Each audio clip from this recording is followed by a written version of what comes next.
Hi everyone. Today we have a new PSA submission going out, and I have a lot of things to talk about as being a vendor. This past weekend was one of my local card shows that I attended as a vendor and also as a buyer, since I do like buying gradable cards from a lot of vendors. So a lot of what you see, it's like maybe half. Half of them I received as a vendor, I buy from customers, and then the other half I go around the vendor booths buying things I feel like can grade a PSA 10. So I have two piles for that, and I'll tell you why it's in two piles. And then I also have some new personal collection updates. So this little stack is just three big things that I got recently that I'm gonna add to my collection. So yeah, let's go. I'm actually gonna do an experiment where I do submit this in bulk, in value bulk, and then this one in TCG bulk. So value bulk is $19 per card, and then $15 a card for TCG bulk, which is declared value 200 or less. This one is declared value 500 or less. You're gonna see why. There's a couple cards I feel like I do want to get back as even faster. But then some of them I don't mind having in a PSA for a lot longer, because I think right now there's an August special going on too, which is maybe $14 a card. I need to check that though. But yeah, let's just proceed with our first stack. I'll kind of go over some of the values I bought these cards at too.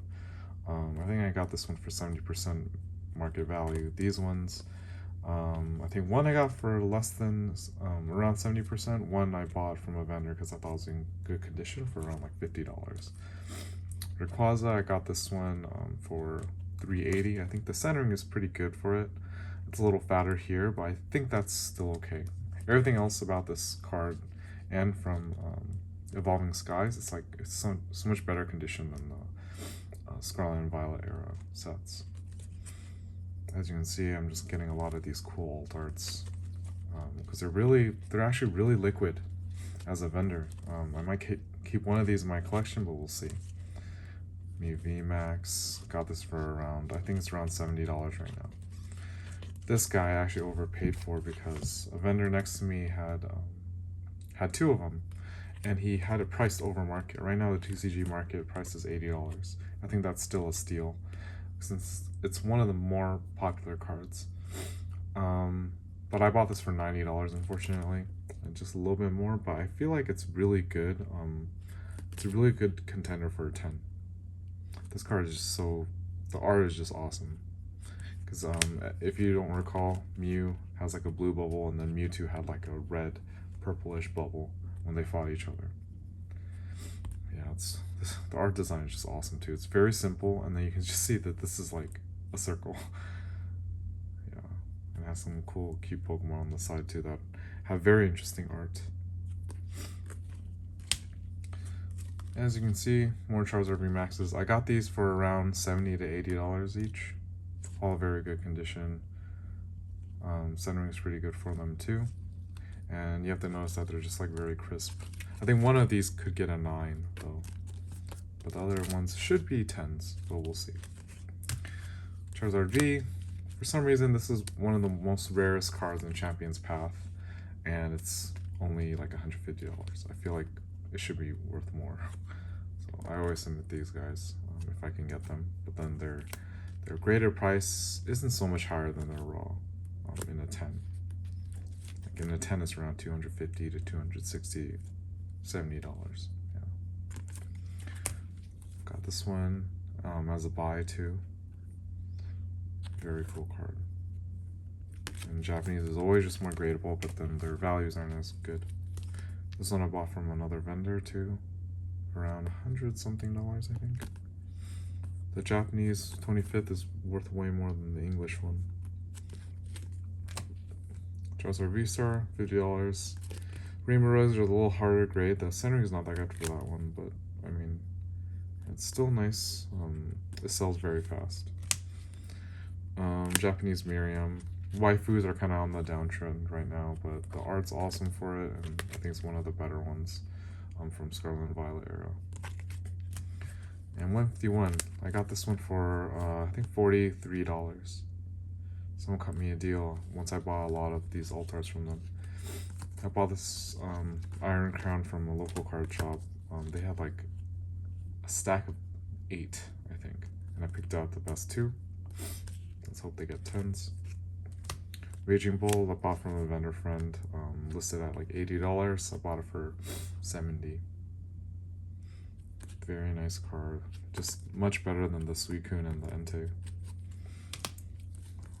2 of these new guys. The art's just really awesome for these alt arts. I don't know what the hell the Pokemon is, but the art is cool, and I heard the green ones are very playable in decks. This one's also very cool. A Heron. I think it's worth like around $70–$80. Got it for a little bit cheaper. And I bought a whole vintage collection. I think these were like very variable. This was off eBay too. Very nice Dark Blastoise. Hopefully it gets an 8 or better. Same with the Arcanine. This one might get an 8 though. The corners have some whitening on them, but it's just an awesome card. And the only reason why I'm sending this one in the well, I'm not still deciding if it should be $19 or $14, but this one's pretty big. So that's the only reason why. But we'll see. Next file. These are the ones that I'm going to do in value, or probably TCG bulk or August special. Lower value stuff. That's under $200, even if it were to get a 10. This one, I got some collections, and then these were the most gradable. Umbreon I always get. I think I got it for like $40. Counter Fire I got for around like 10. Unknown. People trade these in. Erica's Invitation. This trainer has fallen a lot, even though the art and everything is really nice. I'm hoping one gets a 10. I'm not confident that they're all gonna be 10s. Got some gradable vintage stuff. Very good foiling, no scratches on this guy. Jolteon, it's nice. These are pretty nice. Even if I'm hoping to get at least 9s for these. If I get 8s, I'll be pretty sad. Yeah, but they're first edition, so which is the only reason why I'm sending them in. Got some Japanese cards too. All very nice condition. This dragon might get a 9, but I hope just one of these gets a 10. This guy's pretty expensive in a 10 too. Not completely confident it'll get a 10 because there's a lot of whitening usually, or some lifted up flaps. Yeah, the one thing I'm doing is if I see a lifted up flap like on the side of the card, there's a way to get it out, and you just have to get another penny sleeve, put it on top of the card, and use like a Q-tip or something soft, or just keep rubbing on it until the flap goes down. So that's one thing you can do to help your card. And then I think a lot of people are ripping their 151 boxes, trying to get like Master Ball Pikachus, Gengars, Charizards, whatever. But a lot of people trade them in, and I love the Master Balls. If these don't have any print lines on them, I generally submit them for grading because you can easily come up from this. Magikarp is pretty expensive in a 10 too. I think it's like an $80 to $100 Master Ball card. And these are nice. I mean, they're kind of worthless right now, maybe like $5 each. $3 to like $5 each.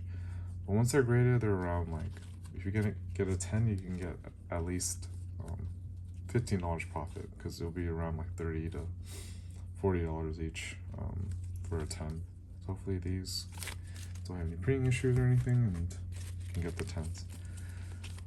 Yeah, so definitely very, very cool. Like the stack is so big that I want to send them out.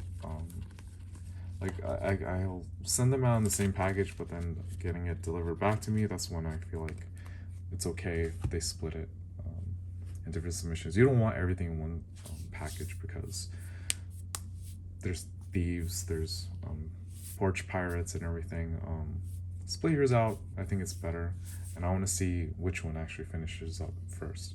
I'm guessing whatever you pay higher for will actually take less time to finish. And then we have 3 cards. These are stacked, and already in my slab mag. and these are just gonna go with my personal collection. I got these over the weekend from a customer that previously I dealt with before. Yeah, he's very cool customer that I've done a lot of business with, and then this time he came to see me personally and then traded in all these cool items for a lot of my PSA 10 charizards. So yeah, this is super nice. You can kind of guess what it is already since I'm a Charizard collector, but this one's actually the Pikachu in a 10. Very cool. If you can open your box and then there's no scratches or anything on them, submit these to PSA, you'll get a huge profit if your Charizard gets a 10, but a Pikachu, you'll also get a lot of profit. This raw is maybe like $30, but then in a 10, since it's so hard to grade, it's around $700. I think last comps are between $600 and $800. Very, very cool card. And it's very heavy, and it's like a standard PSA sleeve too. The CGC one, when they started grading metal cards, they were thicker and didn't fit in these perfects or didn't fit in some slab binders or anything. So it's good that PSA had it like has it in the same size as a regular PSA slab. It's just a lot heavier. Okay. The first card is also the metal card. You can probably guess what it is and what grade it's in already. Yeah, this one is very, very elusive. Charizard in a 10. Very hard to grade. Yeah, this thing is just pretty as hell. And I decided to put in the gold slab mag too. It just looks so much better. Stay in my collection forever. So it looks really nice alongside this Pikachu too. Now, oh, look at these slab mags are like sticking to each other. Now, last one. This is a card that I never ever actually got. I never owned this in English either. But I bought it from one of the vendors. I thought it was a fair deal, even though it's slightly above. I mean, I would say it's above what I want to pay, but still a little less than market, which is great. Yeah, this is the PSA 10 Blaine's Charizard Unlimited. Like, I think everyone likes this Charizard because it has that Kenzugimori art. But I mean, it's Blaine's Charizard, right? It's like an owner's, a gym leader's Pokemon. Very, very cool. Yeah, and this one was kind of expensive. Got for 2K cash, around 2K cash, and a little bit of trade in between too. But yeah, very awesome. This one I'm happy I got this at 80% trade for both of these. But yeah, definitely very cool things to add in my collection. Kind of have to sell more now to make up for how much I spent. But yeah. I want to get more, like now I feel like I used to have all my $1,000 plus cards in slab mags, but now I'm getting too many of them. I don't have enough slab mags, so I need to condense some. But yeah, very, very cool. As a little bonus, I'm going to show you what I did recently to consolidate a lot of my cards.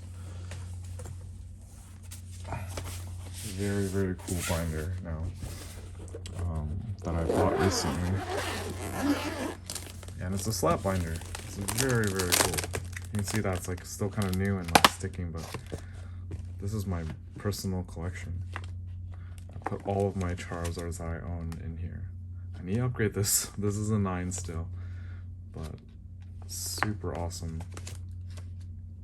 Like, these are just nice. Like, you're just watching TV or something and you're on your bed and you can just flip through them and look at them. It's very nice. I used to love like playing with them in my hands, but looking at it like this is super nice too. Yeah, this one's like signed. These are sequential. I just love the Celebrations Charizard. This is what kind of made me love grading, is because I kept grading these and they kept getting 10s, some 9s, but I mean, it's really nice. Some of these guys have hollow bleed too. If you shine a light on them, the confetti hollow looks better. Yeah, this is all my entire collection. And here's some more. Another cool card in my collection, the CGC 9 Perfect Quad. I also got this one recently too. This Poncho Mega Zard Pikachu in a 9, unfortunately, but still really awesome. Some Japanese cards and some lower ended PSA 10s. Yeah, this binder is awesome. I'm not advertising for them or anything, but you can definitely find these on Amazon. You just have to make sure you get one that's good quality and doesn't rip. Like this one's like very, very hard plastic. I can put a perfect fit in, and then yeah, you see these flaps, they prevent the card from sliding out and displays your card perfectly. So my first page is just like this is awesome, and these 3 guys, yeah, very cool. Yeah, thank you all for watching my video. I'm waiting for like maybe there's 5 submissions at PSA right now, so I'm waiting for them and then seeing if we can do something about it, sell it, and just get more cards for the collection. Yeah, if you want to see the logo, this is the one. It's called, I think, Morocco or something. Very cool binder. But thank you all very much, and see you all next time. Bye.